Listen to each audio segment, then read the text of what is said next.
Chapter 14. Attacked by the Outlaws.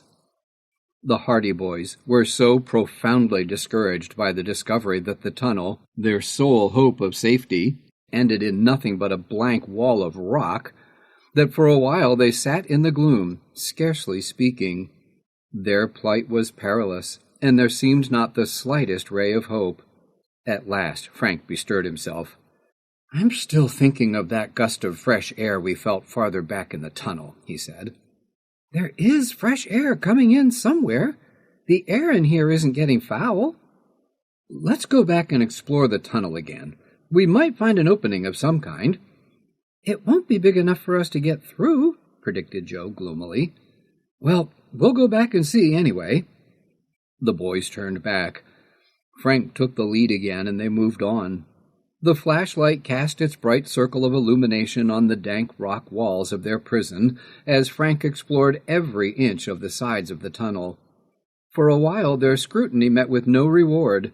The tunnel was unbroken by crevice or cranny. "We must have passed the place by now," said Joe.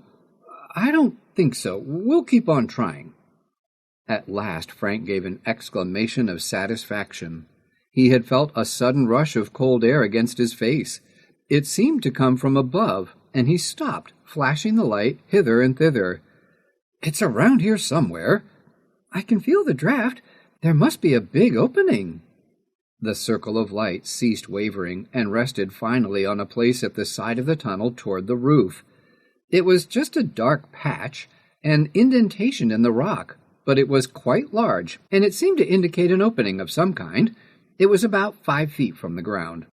"I'll hold the light," Frank said. "See if you can clamber up and investigate that place, Joe."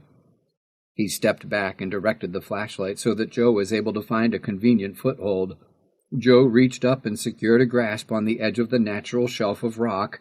Then he managed to scramble up the wall until he swung himself over the ledge.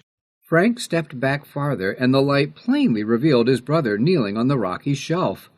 "Find anything?" he asked.